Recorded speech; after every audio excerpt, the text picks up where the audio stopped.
ОТРК Баткен телеканалынын эфир сааттын актуалдуу маек программасы улантат. Саламатсыздарбы, берүүнү мен Бермет Манасов алып барам. Бул жылы Баткен районунун түзүлгөндүгүнө 90 жыл толуп турат. Бул датага байланыштуу биз райондун белгилүү инсандарын студиябызга конокко чакырганбыз. Жазуучу, тарыхчы агаларыбыз райондун тарыхы тууралуу кенен айтып берет деген ойдомун. Студиябыздын коноктору Калилов Пайзила, жазуучу, партиялык жана коомдук ишмер, ошондой эле Апызалы Кочкоров агабыз, Баткен ыймандыруу коомдук фондунун директору, жазуучу, тарых изилдөөчү Абдин Абиккадыров агабыз, тарыхчы. Амансыздарбы? Студиябызга кош келдиңиздер.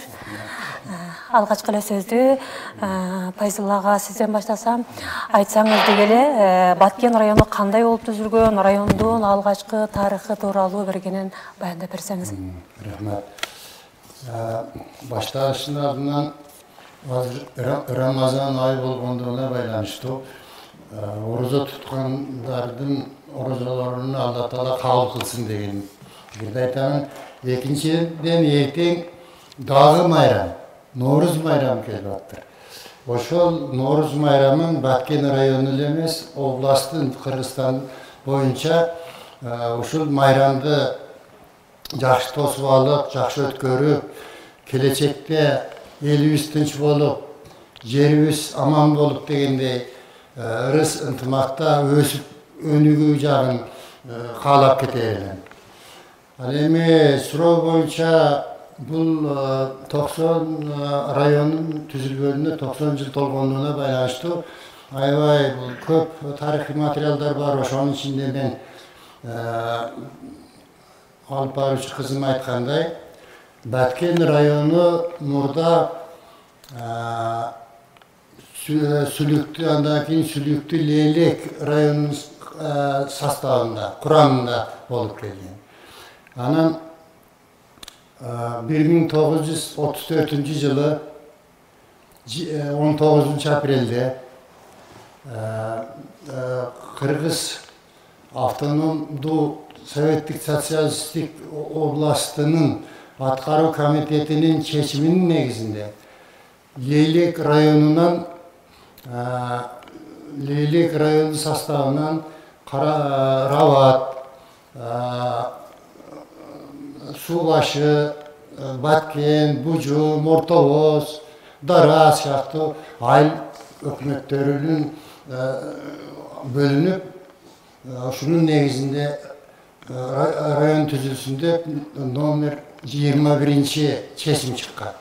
Ошонун негизинде Баткен районунун түзүлгөндүгүн белгилеп жүрөбүз. Бул боюнча бир топ ар түрдүү пикирлер бар.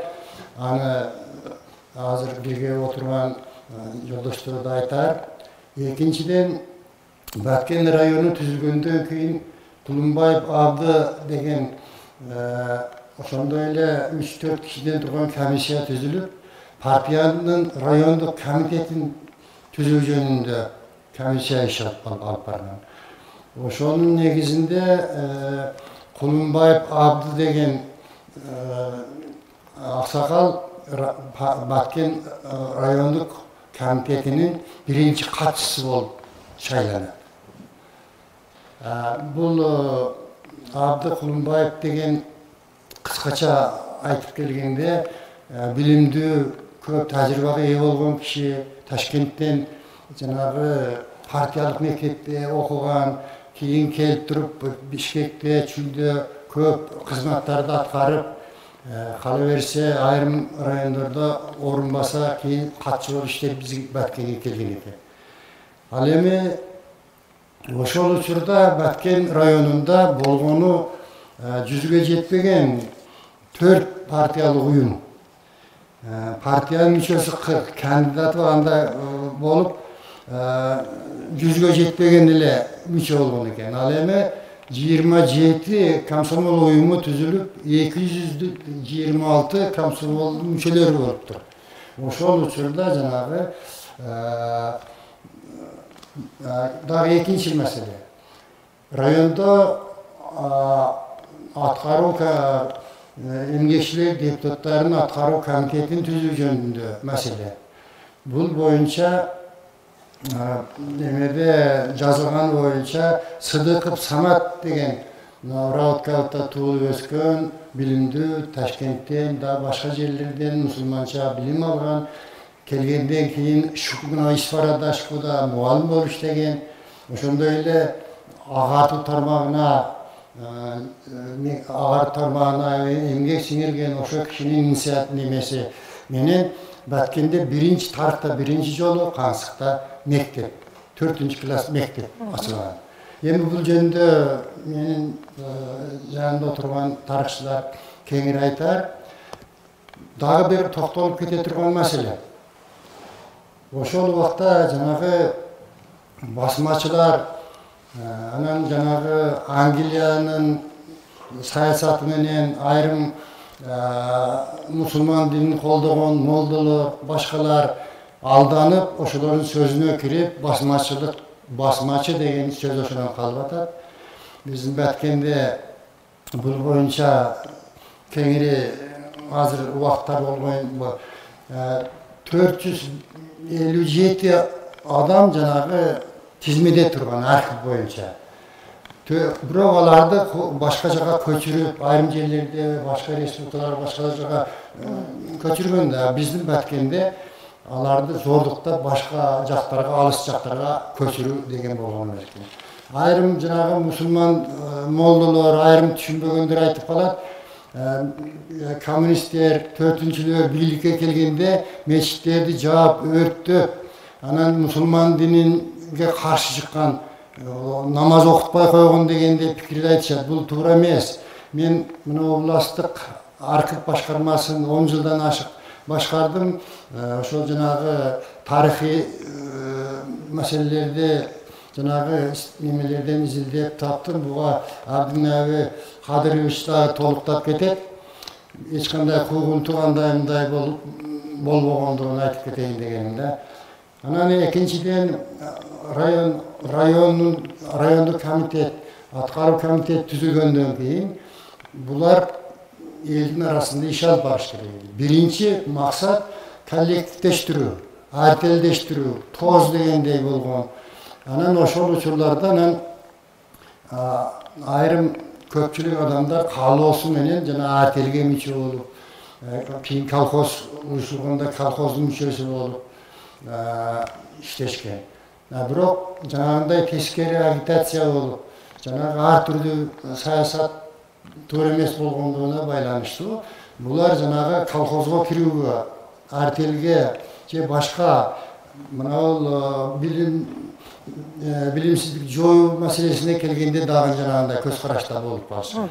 Ошон үчүн жанагы жаңыдан түзүлгөн партиялык совет кеңештин жетекчилигинин негизинде элдин арасында коллективдештирүү, жанагы жерлерди эгип себүүдө, ошондой эле жанагы билим берүүдө, сабатсыздыкты жоюуда, кала берсе жанагы жол маселеси, электр жарыгын алып келүү, телефондоштуруу, ушул социалдык маселелерди ошол убакта козгоп, ошол убактан баштап ушул иштер жүргүзүлгөн. Рахмат. Бул жерде дагы кошумча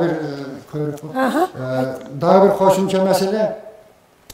Ошол убакта Баткен район түзүлгөндөн кийин 1936 жылдын 1-январына карата Баткен районунда 19.447 адам жашаган дейт. Малдардын саны башка. Ошол убакта жанагы айрымдар туура эмес айтышат. Байлардын же колунда барларды бардыгын эле коркутуп, үркүтүп эле колхозго алып койгон. Ар ким өзүнүн ыктыяры менен. Калоос менен район түзүлгөндөн алгачкы өнөгөсү. Анан ошол карабашпы жанагы колхоз коллективдештирүүгө караганда жанагы жеке дыйкан адамдардын колундагы мал көп болгон. Акырында барып булардан жанагындай колхоздоштуруп. Ушул жерде дагы айтып коюш керек. Ошол жанагы коллективдештирүү Soğuş, andan keyin soğuştan keyin atlarını atap ketүүгө уруксат этиңиздер. Misal üçün Айтматов Sıdık, Rıspayev Turduvay, Rahmatov Sattar, Narmatov Boto, Parmanov Atabek, Abdurrahmanov Matraim, Alimov Duana, Maripov Ayvala, Abdullayev Akılbek, Bekmatov Akbar, Ahmatov Berdiqul, Ergeshev Kambar siyahtуу көптөгөн колхоздун рәистери деп атаса экен, анан активисттер мына ушул аты аталгандан башка да көп. Шунчалык жана активдикти көрсөтүп, совет бийлигин орнотуп, андан ары өнүктүрүүгө, салым кошкондорду атап кетүүгө туура келди. Район түптөшүндө Абыз алага сизде кошумчалуу айтып койсоңуз. Айтсаңыз болот. Рахмат.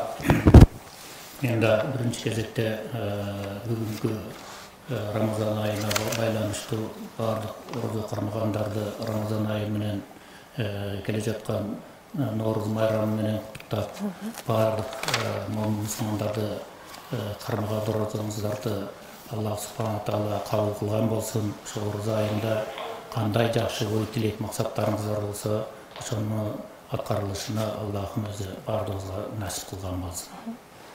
Енді бұл тарих мәселесіне ушул райондун юбилейине байланыштуу козгоп калыпсыздар. Бул өтө чоң маселе. Сиздерге чоң рахмат. Анткени өткөндө тапанча менен атсаң, келечекте мыйзам берек менен атат дейт. Биз өткөн жашообуздан, турмушубуздан, тарыхтан сөзсүз түрдө үлгү алышыбыз керек. Бүгүнкү жашообузда бүгүн эле ушундай жашоо келип калган жок. Ушул жашоого канчалаган адамдар эмгек кылды, пешене терин төктү, канын жанын берди дегендей, ошолордун эмгегин баалап, ушу эл үчүн, жер үчүн мындан кийин дагы жаштарыбыз ушул нерсени улантып, элге жерге кызмат кылса деген максатым, оюм бар. Эми тарыхка карай турган болсок, негизи Баткен району 34-жылы Баткен району болуп түзүлгөн менен ошол убакытка чейин Баткен району мурдада Баткен Бужум волосу болуп келген. Борбору Самаркандыкта болуп. Ага чейин революция жеңип советтик бийлик орношкондон кийин Нойхут Кыпчак волосу болуп түзүлгөн. Ошонун курамында болгон Баткен району. Анан эми тактоо иретинде мен ушул Самат Сыдыковду көбүрөөк изилдеп, ошол тууралуу жазганга байланыштуу ушул боюнча кеңирээк токтолгум келет. Ошол райондун түзүлүшүндө бул киши ошол Ташкентте, Казанда ошо окуп жүрүп маданиятты, элди, жерди көрүп дегендей көп мындай бир өзүнүн деңгээлине жараша ушул 3 маселе менен ошол кездеги Кыргыз обкомунун биринчи катчысы Елоцкий Марис Львович деген кишиге Фрунзе шаарына барып кайрылган экен.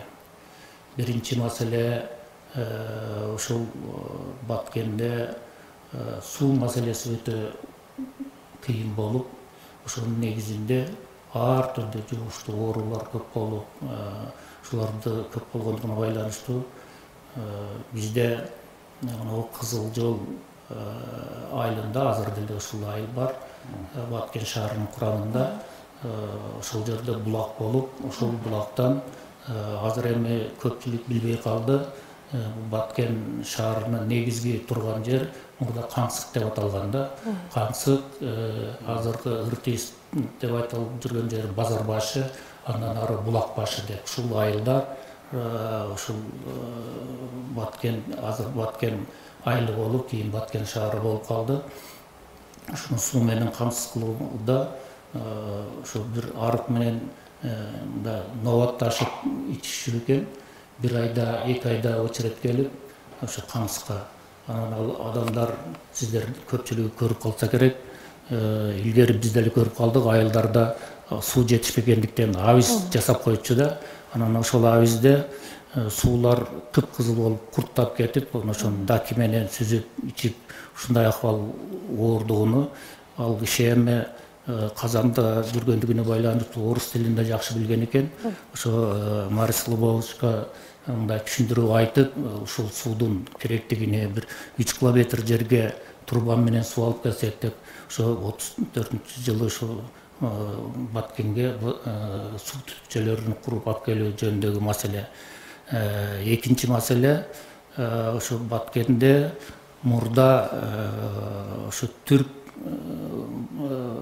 коммунисттик партиянын түрк борбор аткаруу комитетинин 27-жылкы чечими менен Баткенде, Базар Коргондо алайда оорукана куруу боюнча чечим чыгып, ошо оорукана курулуп бүтүп 29-жылы ишке берилген экен. Бирок кадрдын жоктугунан иштебей турган биз көрүп калдык, анда иштеп калдык биз. Ушу таштан болгон Фазила Калишевдер да жакшы билет.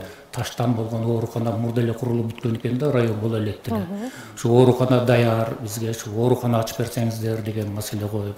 Анан үчүнчү маселе, биздики ушу Баткен жергеси Сүлүктүдөн алыс экендигине 160 километр, андан башка айыл кыштактар алат, кошуп ала турган болсок, андан да алыс экендигине башкарууга кыйын. Эгерде район болсо, бул ушул аймактын өнүгүшүнө, жалпы эле Кыргызстандын өнүгүшүнө жакшы боло тургандыгына ушул кишиге түшүндүрүп, ал киши ошол кездеги чоң жетекчилер Орозбек, Баялиевтерге тапшырма берип, анан ушул нерселер ишке ашып, 34-жылы 19 апрель күнү ошо Баткен районунун түзүлгөнүнө күнү деп эсептейбиз. Район уюштурулуп, районго анан ал киши ушул учурда башынан эле мурдаттан ушу бийликке ишенип партиянын мүчөлөрүнө болуп келген да. Ал киши партияда мүчө эмес экен. Тез аранын ичинде партияга кандидат кылып алгыла деп туруп, анан партияга мүчө болбосо да кандидат кылып туруп, анан кийин ошо аткаруу комитетинин төрагасы кылып дайындап, ошо районду башкарууга Фазила Калиевич айтып кетти, ошо абды деп айтып кетти. Мендеги источниктер боюнча аялдын айткан, Упагүл эжебиздин айтканы боюнча да Абилай деп ошо Кулумбаев деп биринчи катчы болуп келген. Ошо кишилер менен чогуу бир топ жакшы иштерди жасаган экен. Ошол эле 34-жылы ошо мен архивдин материалдардан бардыгын эме кылып көрдүм. Ошо немеден Исфарадан телефондук байланышты алып келиш үчүн столболорду куруп алып келип, ошо курулуптур. Анан ашкана курулуптур, навайкана курулуп, анан дүкөн курулуп. Ошентип өнүгүүгө өрүш алды десек болот. Ушундай райондун белгилүү инсандары тарабынан район түзүлүп, түптөлүп, телчигип өнүгүшүнө салымы жогору болгон экен. Абден абагайдан кеп учугун уласак, агай айтсаңыз, мынакей жогоруда айтып өтүштү, райондун түптөлүшү, телчигип өнүгүшү, колхоздоштуруу мезгилин агабыз айтып өттү. Эми ушул Улуу Ата мекендик согуш учуруна келсек, Баткен районунун элинин салымы, ал мезгилдеги райондогу абал кандай болгон, кандай салым кошкан фашизмди жеңүүдө, ушулар тууралуу айтып өтсөңүз. Жакшы, азыр бирок ошо дагы бир мен топтоо киргизип коеюн, уруксат берсеңиз. 1934-жылы Баткен району Лейлек районунан бөлүнүп келген, бул туура. Анда ушул жанагы Кара Кыргыз автономиялуу республикасынын чечими менен ошондой эле Москвадагы бүткүл Россиялык борбордук аткаруу комитетинин буйругу бар. Буга Михаил Калинин өзү кол койгон. Бирок бизде дагы бир материал бар да. 1924-жылы 29 декабрда Ош округдук революциялык комитети өзүнүн райондоштуруу боюнча чечимин карап кабыл алып, ошондо ушундай бир чечим чыгарган. 5 райондон түзгөн, Ош областыны 5 бөлүккө бөлүп 5 район түзгөн. Ошонун 4-үнчүсү Нойгут Кыпчак болосу болгон. Нойгут Кыпчак болосунун борбору Баткен Бужум айылы деп эсептелген. Эми бул түзүлүп эле жөн калбастан 24 жылы 29 декабрда түзүлүп жатса 25 жылы мына ушул округдук революциялык комитеттин чечими менен Баткен Ноюгут Кыпчак болосунда 9 айыл өкмөт түзүлгөн. 9 айыл өкмөтүнүн экөөү азыркы Лейлек районунун Катыраң жана Бабыл айылдары болгон. Себеби эң четки округ ошол болгон. Себеби андан ары жактагы Исфана, Бөксө Сибирги жана Чапкылдык болостор ал кезде Кыргызстандын курамына кайта элек болчу. Өзбекстандын айрымынан Сүлүктүү шаар да ошол жакта болчу. Ошон үчүн мына биринчи чечим ушул болгондо, кийин бул 26-27 жылдары жанагы аталган 3 болос Сүлүктүү шаары кайтарылып, андан кийин ушул 28 жылы Сүлүктүү район түзүлгөн. Буга ушул Баткен, Лейлек болостордун аймактары кирген. Кийин бирок Сүлүктүү шаары менен Кызылкыя шаары поселоктук маанидеги аталыш берилгенден кийин Борбор Исфана шаарына көчүрүлгөн, Лейлектин Борбор. Андан кийин жана 34 жылы андан кийин Баткен бөлүнүп атпайбы. Ошон үчүн биз жанагы 90 жылдыкты дагы эсепке алышыбыз керек. Бирок баштапкы эсепке алсак, Баткен районунун быйыл түзүлгөндүгүнө 100 жыл болот деп дагы айтсак болот да.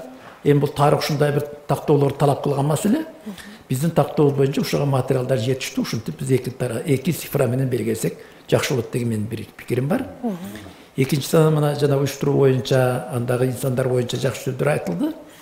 Бул ошондон кийин эле жана басмачылык кыймылдан кийин эле Улуу Отар кеңеш согуш башталганда бул мамлекет абдан мындай колкодон алганда, азыркы тил менен айтканда, элдин турмушу абдан кыйынчылык болгон, көпчүлүк адамдар фронтко кеткен, бул жакта жумушчу күч жетишкен эмес, аялдар айыл чарба жумуштарына чыккан, абдан бир көп кыйынчылыктар болгон. Бирок ошого карабастан элдин бардыгы фронтко жардам берип турган. Азык-түлүктөн жана кийим-кечеден, акчадан, мына Баткенде бир 10дон ашык колхоздун башчылары 100 000 сомдон акча чогултуп жөнөтүшкөн. Ошолордун айрым немелерин азыркыга чейин кармап жүрүшөт. Ошентип булар ата мекендик согуштагы кыйынчылыктардан толук жеңип чыгышкан.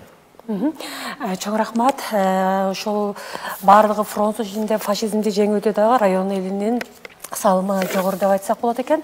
Эми айтсаңыз, ошол согуштан кийинки мезгилдерде 50-60, 70 жылдарда райондогу урунттуу окуялар, тарыхый окуялар, анан райондун андан ары өнүгүшү тууралуу бир тарых касар эсеп салып жакшы. Согуштан кийинки эл чарбасынын калыбына келтирүүдө эң негизги маселе колхоздорду ирилештирүү болгон. Колхоздорду ирилештирип, андан кийин жанагы экинчи маселе айыл чарбасындагы эсеп боюнча көпчүлүк адамдардын жеке малы дагы болгон эмес да. Ошого колунда бар колхоздор барды, жеке менчик малдарды таратып берген адамдарга. Жок дегенде бир торпок же уй же майда жандыктардан берип, ушул ар бир кожолукту мал менен камсыз кылган да. Экинчиден колхоздорду ирилештиргенден кийин колхоздор ошондой кубаттуу боло баштаган. Алардын жанагы мүмкүнчүлүктөрү кеңейген. Үчүнчүдөн буларды жакшы үйрөн, эгиндердин үйрөнү, анан кийин малдарды асыл тукумдаштыруу маселеси келип чыккан. Ушулар ошол кездеги мындай бир ири өзгөрүүлөргө дуушар кылган да. Асыл тукум койлор келген, тууттуу эчкилер келген, саан уйлар келген. Андан ошол чарбалардан азиттеше баштаган. 1960 жылы райондо биринчи жолу мамлекеттик чарба Рават совхозу түзүлгөн. Бул кой чарбасына негизделген болгондон кийин ушул райондо кол чарбасынын өнүгүшүнө абдан чоң салым кошкон. Андан дагы бир чоң өзгөрүү нерсе бул төрткүл суу сактагычынын курулушу. Бул Исхак Разаковдун демилгеси жана ошонун көрсөтмөсү менен курулган, өзү келип көргөн. Бул 62 жылы башталып 72 жылы бүткөн дагы мына ошонун натыйжасында Баткенде 9000ден ашык жаңы турак, жаңы жер өздөштүрүлгөн, сугат менен пайда болгон, ошондой эле жаңы айылдар өсүп чыккан. Эң негизги маселелер райондун негизиндеги маселелер ушуга түзөт. Чоң рахмат. Андан кийин мынакей согуштан кийин калыбына келтирүү, бүлүнгөн чарбаларды калыбына келтирүү иштеринде район аймагында дагы бара-бара мыкты жумуштар аткарылып, анан кийин өнүгүү жолуна түшкөн экен. Эми айтсаңыздар, өлкөбүз эгемендүүлүк алган жылдарга келсек, эгемендүүлүк алган жылдардын алгачкы жылдарында райондо кандай кыйынчылыктар болду эле? Анан аны жеңип өтүүдөгү аракеттер тууралуу айтып өтсөңүздөр. Эгемендүүлүк жылдарындагы. Жанагы бир сурооду кичине толуктуп кошумчасаңыз болот. Согуш мезгилиндеги Баткен жергесіндегі елдің соғысты жеңіп шығудағы ролы жөнінде біз мұны айтпай кетсек болбойт. Бұл жерде тылда қалып иштеп аткандардын дагы эмгеги зор болгондо, айрыкча жаш балдардын, анан аялдардын соғышқа жарактуу жигиттерибиз бардыгы армияга кетип калышкан. Алардын ордуна аялдар ээлишкен да. Ошого байланыштуу бизде караванда тракторго окутуучу бир мектептер ачылып, анан ошол мектептерде аялдар окуп, ошол алгачкы тракторист болуп иштеген аялдар, менин апам Дубанаева Салия деген, Норузова Гүлбара деген, Айтпаева Тажи деген, Барак эжебиз, Арзыгүл эжебиз, дагы көп эжелерибиз ушул трактор айдап, анан эми ал учурда оңдоп түзөтүү иштерде кыйын болгон экен дагы. Норузов Амир деген ошолорго механик болуп, бузулганда оңдоп берип, анан эми мен муну баса белгилеп айтканым, биз азыр эми жеңил машинада жүрүп жол жүргөндө чарчап атабыз да. Ал убактагы тракторлар азыркыдай жанагындай баллондуу болгон эмес. Биз Кызылкыяда турган эстелик трактор турбайбы? Дөңгөлөктөрү темирден болгон эме кылган. Ошондой амортизаторлору жок, башты иштебеген, ошондой тракторлордо иштешкен аялдар болгондо, ошолордун роли дагы аябай чоң болуп, ошо эгиндерди эгип, ошо фронтко азык түлүк менен камсыз кылып турууда аялдардын эмеси дагы чоң деп эсептейм. Бул Улуу Отан мекендик согуш деп көп айтабыз.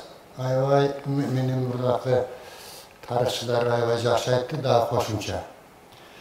Улуу Отан мекендик согушка мурда айтылып жүргөн боюнча 27 миллион союз боюнча адам катышты деп жүрөт. Кийин бул дагы көбөйдү. Дүйнө жүзү боюнча 50-60 миллионго чыгып кетти. Ал эми биздин райондон жанагы архивдик материалдарга салыштырганда бул да анча эле ишеничтүү эмес. Баткенден 3493 адам согушка кетиптир. Анын ичинен 667 адам гана кайра келиптир да жанагы. Анан 1100 адам каза болуптур, 1780 адам дайынсыз жоголгон дегендей бир кыса. Эми бул болжолду. Ошонун негизинде жанагы бир китеп чыкты. Баткен областы боюнча согушка катышкандар, каза болгондар башка деп. Бул азыр убакыт кыска. Муну айрыкча Абузали менен туура айтты. Согуш мезгилинде негизги күч кампир, чалдар, жаш балдар. Мына кеше музейден көрдүк, араба менен көң ташып, желкесиге көң ташып барып жерди өздөштүрүп, ал убакта ысвар деп коебуз, сохо. Кийинчерээк Попов баш болгон, мына эртеси чоңчун эртеш деп коебуз. Анан ошондо трактирлер, жана сиз айткандай трактирлер келе баштайт. Бул жерде айрыкча бул кошумча иретинде Ешмирзаева Барака деген эжебиз согуш мезгилинде. Андан кийин дагы мен 5 жыл ошо партком секретары болуп иштеп калдым. Алдуу күчтүү эле. Бул Ленин ордендүү, ошондой эле элдердин достугу, дагы башка орден медалдардын ээси. Тото эже дегенибиз бар эле. Ошондой эле мына эми бул бардыгын санап отурсак, бул согуш маселеси боюнча келгенде аябай көп маселе. Рахмат. Чоң рахмат. Албетте айта берсек сөз түгөнбөйт. Ал мезгилде ушул бизге тынч жашоону алып келген райондун чыган инсандар тууралуу эми соңку жылдарга келсек, эгемендүүлүк жылдардагы райондун кандай кыйынчылыктар болду эле, кандайча өнүктү эле, кандай урунтуу окуялар болду эле, ушул тууралуу дагы бир кеп салып өтсөңүздөр. Кечиресиз. Бул эгемендүүлүккө чейин бир топ жылдар калып калып атат да. Уруксат берсеңиз. Албетте бул тарыхты бир күн кечке сааттап айтсак дагы түгөнбөйт болот. Урунтуу окуяларын. Согуштан кийин жанагы бүлүнгөн башка колхоздор ирлешип мен айткандай совхоздорго айланды. Анан кийин жанагы материалдык жактан, кадр маселеси боюнча ар тараптан жанагындай өнүгө баштады. Айрыкча биз кечеде айттым эле, бүгүн да айтайын, Баткен немедеги төрткүл суу сактагычы ага чейин 500 миң гектардан сууну сугат жер, кайрак жер десе, ошо суу сактагычтын планы боюнча кийин дагы 9 миң гектар жер ошол төрткүл суу сактагычынын негизинде. Баткендин бактысы дагы, келечеги дагы ошо суу сактагыч. Экинчиден, жанагы убакыт албайын 10 жаңыдан айылдар, колхоз совхоздор түзүлдү. Бул дагы аябай кеңири маселе. Ушул учурда ачык айтыш керек, мен мурда айта бербейт элем, айрымдар буга каршы чыгат. Коммунисттик партиянын камкордугу, өзүбүздүн районда мурда 100 эле 36 жылдары 100 эле мүчөсү кандидаты болсо, 80-90 жылдарга чейин 3 миңден ашык коммунисттик партиянын мүчөсү бар эле. Комсомолдордун мүчөсү, ошолор алдыңкы катарда, согушта болобу, тылда болобу, оор жерде коммунисттин алдына комсомолсун деп жанагындай жетекчилик. Бул бөлүп айткандык эмес. Буну азыр айтып отурсак дагы убакыт келсе дагы сөз бересиңер. Биздин Баткендин ушул эгемендикке чейинки өсүп өнүгүшү агартуу тармагында, медицинада, психочкоруучу кыскараак айтып койду, социалдык жактан 72 жылдарга чейин Баткен дарага чейин, работка чейин электр линиясы барган. Телефондоштуруу да ошондой болгон. Жол куруу, башка байланыш. Бул көп маселе. Суну биз эстен чыгарбашыбыз керек да. Азыр убакыт кыса экен, кечирип коесуздар, мен сәл убакыт алып коеюн. Чоң рахмат. Абзал ага, эми айтсаңыз, мына соңку мезгилдерге келели, мына агай жакшы бир топ маалыматтарды айтып өттү. Соңку мезгилдерде мына чек ара окуясы 2 жыл катары менен Баткен районунун элин бир топ эле жабыркатты. Бирок өлкө башчысы Баткен өнүксө, өлкө өнүгөт деп Баткенге өзгөчө көңүл бөлүп, мына ушундай ураанын астында иштер жүрүп жатат. Деги эле мына Баткен районунун мындан 3-4 жыл мурдакысы менен азыркы өнүгүүдөгү кандай айырмачылыктарды байкадыңыздар? Ушул тууралуу дагы кеп салып өтсөңүздөр. Жашоодо сөзсүз жыгыштар бар. Бирок артка жылыш, жанагы эгемендүүлүк алган жылдарыбызда болду. Бир топ элдер кыйналып иштеген адамдар байлыгын ала албастан ошол ун түрүндө же башка бирдеке түрүндө, материал түрүндө алып кыйналып калган учурлар болду. Эми баардыгында убакыт өткөн сайын убакыт көрсөткөн алга жылуулар бар. Биз буга Кудайга шүгүр дешибиз керек. Эң негизгиси биздин элибизге тынчтык керек экен да. Ана 99-2000 жылдары андан кийинки кече 22-жылы, 21-жылкы окуялардан кийин мурда биз китептен окуган болсок, же кинодон көргөн болсок, Баткен эли жон терибиз менен сездик ушулардын бардыгына кандай кыйынчылыктар болгонун. Бул учурларда адамга дүнүйөң да көрүнбөйт, байлыгың да көрүнбөйт. Бир гана жаның, элиң, тууганың ушу аман болсо деп эңсеп каласың да. Бул күндөр дагы өттү. Мына Кудайга шүгүр, элибиз биздин эң бир жетишкендигибиз бүгүнкү күндө тынчтыкта жашап атабыз. Бул чоң байлык, эбегейсиз байлык. Анан кийин мына салыштырмалуу тынчтык болсо, ден соолук болсо, Аллах субхана таала өмүр берсе, калганы бардыгы болот экен. Мына канча үйлөр өрттөндү, канча материалдык зыян келди. Бирок мына элдин колдоосу менен, президентибиздин колдоосу менен ушулар баардыгы кыска убакыттын ичинде толукталып, үйү күйгөндөрдүн баардыгы толук үйлер менен камсыз болуп, мурдагыга салыштырмалуу турду жакшы шарттар менен камсыз болуп, жанагы эми 2 жылда биригип 99 инсаныбыздан ажырадык. Бул эми кайра келип биз жоготууда муну эч ким эме кыла албайт.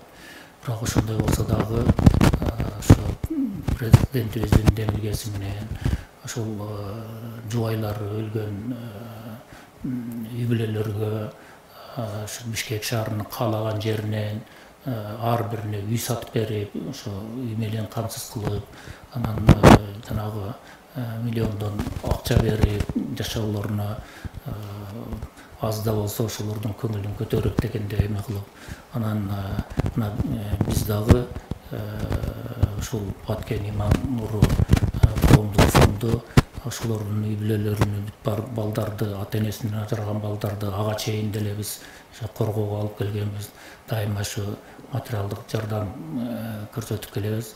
Анан биздин башка фонддордон айырмачылыгы биринчи кезекте биз өзүбүз ушу башка чет өлкөдөн эчтеке каржыланбайбыз, өзүбүз каржылайбыз. Экинчи жагы ошо бизге ошол мына өзүңүздөр көрдүңүздөр, тарыхтан жакшы билебиз. Мындай балдардан жакшы адамдар көп чыгат. Мухаммед Мустафа саллаллаху алейхи вассалам пайгамбарыбыз, Исхак Разаков жана башка көптөгөн элге кызмат кылган адамдар ушундай күндөрдү башынан өткөргөн. Булардан дагы мен ойлойм, келечекте элге, жерге кызмат кылган көп жакшы адамдар, инсандар чыгат деп. Чоң рахмат агай. Ушул балдарды ошол тарбия жагына да көбүрөөк көңүл буралы деп, материалдык жактан дагы тарбия жагына көбүрөөк көңүл буруп, албетте бул да инсандар ушул келечекте райондун, өлкөнүн өнүгүүсүнө бир топ салым кошот деген ишеничтебиз. Динап агайдан кепке учугун уласак, агай айтсаңыз, мына анан соңку жылдары ушул район аймагында, айылдарда, бир жерде 1-ден 2-ден 3-төн мектептер, бала бакчалар курулуп жатат. Деги эле район тарыхында мындай болгонбу, кандай карайт элеңиз, эмне деп айтат элеңиз? Өзү табияттын мыйзамы бар. Кыш канчалык оорусу жаз ошончолук жакшы келет дегендей. Канчалык оор турмуш адамдарды мындай бир жакшы нерсеге же мажбурлайт, же ошого үндөйт. Ошого окшоп мына 1999-2000 жылдардагы Баткен окуялары Баткен аймагынын область болуп түзүлүшүнө шарт түздү. Эми кечээги 21-22 жылдардагы чек ара маселелери мына айылдар, күйгөн айылдардын жаңыланышына жана чек ара маселесинин чечилишине шарт түзүлүп жатат. Ошондой эле Баткен областына атайын макам берилди. Бул дагы мамлекет тарабынан көрүлгөн абдан чоң камкордук. Анан үчүнчү маселе жана айтылгандай социалдык маселелердин чечилиши.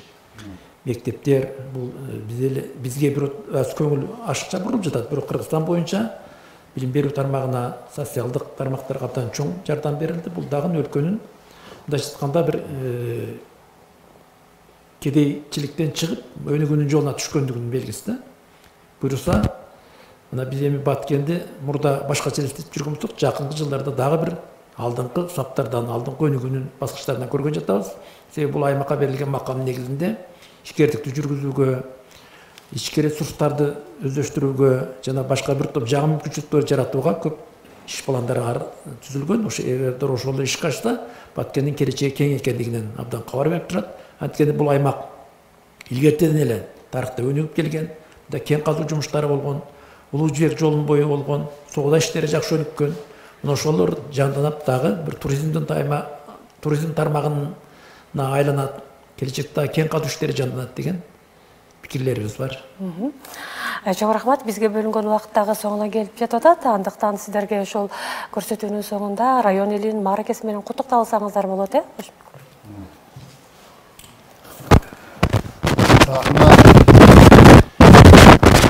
Калоодун атынан мен бир топ адамдардын атын атап келейин деп атам да кызым. Баткендин 90 жылдын ичинде экономикалык, социалдык жактан, илим билим берүү башка маселелерде аябай эмгеги сиңген Batken elin sıymıktan duran adamlar var. Birinci, mana Turumbay akabız, Dastan, Sarıkı Dastan akabız, Sadıkı Turumba akabız, Emgek Batırı, El Batırı degendi halkın emelerine aytpaylı. Mehmet Ayvalı ayet misal için akademik rayon birinci Tunguç, gubernatörü, Açılı Rahat degen ejebиz. Oşonda öyle Şaydullaeva degen de ilimpozdor var. Baltabay Taşbolot, Nurulu Dosbol, Aycı getip. Bu ilimpozdor deputatlar vaqt janagında bolot eken. Men şu ikinci daha koşumçam. Mana ol erkekler daim atayımızdağı kızlarımızda ayal zatını anca unutup koyuyoruz. Batken rayonu boyunca bunağı Saançılar, Niyazıvanıpa, Ösörova, Sadıkova, Aygül, Aykelçi kızımız, Orozova Karamat, Sadıkova Salamat ırşımız, Koldoşova, Ahmedova, Hacıyeva Aysulu siyahtı kızlarımızdan töğüs kökke jetken, elge emgek singirgen, azırga çeyli iştip atkanlar var. Bu olemelerin içinde jetekçiler 32 rayon tüzgünden başlayıp azırga künge çeyli 32 rayon jetekçisi oldu. Oşonun 18-incisi Mamat Kursan. Kalganları bardığı başka jaq degende tuura emes bolup kalat. Janagı kelbiş degende. Andan keyinkilerin atabaylı koyulu. Ayrıca şu jetekçilerin içinde Muhtar Nurgazevich baytan beri aytып suusakta açtı atırız başka. Bu kişinin Opol Toğdoy, жалпы Kırgız kötörü algız kilem sokkon jetekçilikte köşterdi. Andan keyin Aman Junusovic, Busurman Hacıyevich akabızdı az aytabız. 10 yıl rayonduk kengeşinin төрagası olup, Jevich ve tuura süylöp, asker sözü menen elge kadırlı bolgan. Emge uşunday akşıdağı bu yıl 90 yaşa tolup atat. Rahmat, men jana sözü sal köytüp koydum. Kaloo, tınçılık, amançılık bolsun, salamatçılık. Eğer şular bolsa, elimiz, жалпы Kırgızstan, önügöt, ösöp, koldan kesişe sağlığımızı koşa verelim. Çok rahmat. Sizlerge de razıçılık bildireli. Vaqtыңыздарды bölüp studiyamızga gelip bergeningler üçün razıçılık bildirебиз. Кадырман теле көрүүчү, ушуну менен бизге бөлүнгөн убакыттагы соңуна келип жетти. Биз бүгүн Баткен районунун түзүлгөндүгүнө 90 жыл теманын алкагында кеп кылдык.